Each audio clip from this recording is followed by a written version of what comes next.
हमारे बीच all India SC railway employ association के राष्ट्रीय महामंत्री आदरणीय अशोक कुमार जी। देखा जाए तो कहीं ना कहीं इस देश के अंदर एससी एसटी ओबीसी माइनॉरिटी के जो लोग हैं उनका इस सरकार में हनन हो रहा है, लेकिन सबसे ज्यादा जो तलवार लटकी हुई है वो लटकी हुई है रेलवे डिपार्टमेंट के ऊपर, क्योंकि रेलवे डिपार्टमेंट का जो निजीकरण किया जा रहा है वो उससे बिल्कुल एकदम जो है सारे लोग जो है त्राहिमाम कर चुके हैं। तो आदरणीय अशोक कुमार जी, मैं आपसे जानना चाहूंगा कि 24 सितंबर की एक डेट सूत्रों से जो मुझे पता लगी है कि एससी एसटी रेलवे एम्प्लॉइज एक बहुत बड़ा आंदोलन करने जा रहा है, उसकी क्या तैयारी है, क्या रूपरेखा है, हमारे दर्शकों को बताने का कष्ट करें। देखिए, ऐसा है कि 24 सितंबर 1932 को पूना पैक्ट हुआ था जी, बाबा साहब डॉक्टर भीमराव अंबेडकर और महात्मा गांधी के बीच में, और ये दोनों महापुरुष दो समाज को रिप्रेजेंट कर रहे थे। बाबा साहब अंबेडकर एक अस्पृश्य समाज को रिप्रेजेंट कर रहे थे और महात्मा गांधी सवर्ण समाज को रिप्रेजेंट कर रहे थे।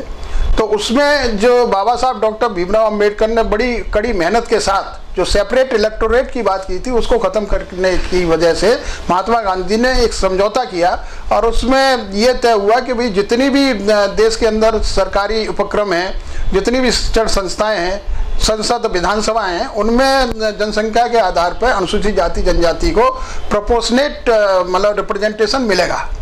और उस रिप्रेजेंटेशन के आधार पर आज तक अनुसूचित जाति जनजाति को आरक्षण के नाम पर कुछ सुविधाएं मिली हैं। लेकिन अब जो वर्तमान की जो स्थिति चल रही है वर्तमान सरकार के द्वारा कि जितने भी सरकारी उपक्रम हैं वो निजी हाथों में देने का काम किया जा रहा है, जो कि रेलवे एक बहुत बड़ा विश्व का चौथा सरकारी उपक्रम नेटवर्क है जो सबसे ज़्यादा रोजगार पैदा करता है। ये अब धीरे धीरे खत्म होने के कगार पर है। तो all India SC ST railway employ association की केंद्रीय कार्यकारिणी ने निर्णय लिया है कि जिस दिन पूना पैक्ट हुआ था 24 सितंबर 1932 को, उसी दिन 24 सितंबर को हम एक बहुत बड़ा आंदोलन रेलवे की तरफ से करेंगे, और उसमें जितने भी सरकारी संगठन हैं, अनुसूचित जाति जनजाति के कर्मचारी अधिकारी जो भी अन्य संगठन हैं, उनको हम आमंत्रित करेंगे कि इस आंदोलन को सफल बनाने के लिए हम सरकार को ये बताने का प्रयास करेंगे कि या तो पूना पैक्ट में जो समझौते हुए थे या जो पूना पैक्ट में जो तय हुआ था उसको 100% लागू कराने का वायदा करें, नहीं तो फिर हमारा जो बाबा साहब डॉक्टर भीमराव अंबेडकर ने जो मांग रखी थी उस मांग को हम पुनः उठाने की कार्य करेंगे। सर, सूत्रों से मिली जानकारी के अनुसार पता लगा भारतीय रेलवे के अंदर जो गार्ड की पोस्ट होती है वो भी खत्म की जा रही है, खालसी की पोस्ट है वो भी खत्म की जा रही है, तो क्या कहाँ तक सत्य है ये बातें? देखिए, जैसा कि धीरे धीरे रेलवे में एक तरफ तो हमारे माननीय रेल मंत्री जी, प्रधानमंत्री जी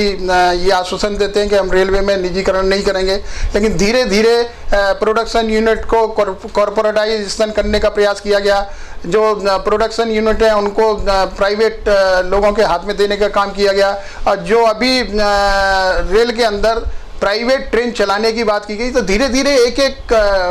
मामला जो है प्राइवेट आदमी को देने का काम किया जा रहा है। तो ये टोटल एंटायर एक समय ऐसा आएगा कि रेल को पूरी को प्राइवेट कर दिया जाएगा। तो इस पर जो अभी आपने सवाल किया है कि गार्ड को खत्म, अभी एक प्रक्रिया अभी एक जारी किया है रेलवे बोर्ड ने, उन्होंने 100 करोड़ रुपए का एक ग्लोबल टेंडर निकाला है जी। उसमें ईओटीटी सिस्टम लागू करने का बात कहा है कि 1000 ट्रेन में हम 1000 गार्ड को खत्म करने के बाद वो end of train equipment elementary telepathy system लागू करेंगे, जो कि ड्राइवर से लेकर के अंत तक जो लास्ट डिब्बा होगा उसमें गार्ड को खत्म करके लास्ट डिब्बे तक वो टेली सिस्टम रहेगा उसमें। यानी कि जितनी भी जिम्मेदारी है ट्रेन की ऑपरेशन की, जो जिम्मेदारी है वो सीधे के सीधे ड्राइवर के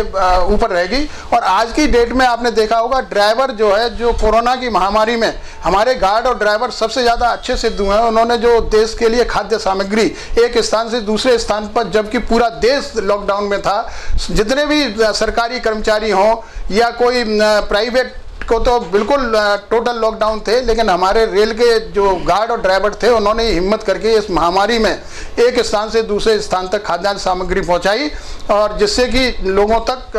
मतलब ये रोटी पहुंच पाई। ये हमारे रेल के उन्होंने कर्मचारियों ने किया। लेकिन अब ये जो गार्ड की नौकरी खत्म करने का प्रयास किया जा रहा है, ईओटीटी सिस्टम लागू करने का प्रयास किया जा रहा है, इससे क्या होगा कि जो हमारा ड्राइवर है वो ड्राइवर तनाव में रहेगा, वो पूरी गाड़ी का संचालन देखेगा, अब तो दो लोग देखते थे, ड्राइवर और गार्ड के बीच में कम्युनिकेशन होता था, लेकिन अब जो कम्युनिकेशन होगा वो नेटवर्क के द्वारा, टेली सिस्टम के द्वारा होगा, जो गार्ड ड्राइवर के कैब में होगा। तो ड्राइवर ट्रेन के चलाने के साथ साथ वो अपनी पूरी ट्रेन का भी सिस्टम देखेगा कि मेरी ट्रेन पूरी इंटैक्ट चल रही है कि नहीं चल रही। और जो कंट्रोलर होते हैं, कंट्रोलर के द्वारा जो उनको इंस्ट्रक्शन या जो डायरेक्शन दिए जाते हैं, उससे भी वो मतलब तनाव में रहेंगे कि कभी कंट्रोलर कुछ कहेगा, कभी कुछ कहेगा, तो इससे मतलब सिस्टम बिगड़ेगा। ये बात अलग है कि सरकार ने जो ये 100 करोड़ का जो ग्लोबल टेंडर निकाला है, उसमें पहले प्रयास में किया है कि 100 ट्रेनों में वो EOTT सिस्टम लागू करेंगे, और एक EOTT सिस्टम एक ट्रेन पर 10 लाख रुपए का खर्चा आएगा उसमें। यानी गार्ड को हटा देंगे, एक ट्रेन को 10 लाख रुपए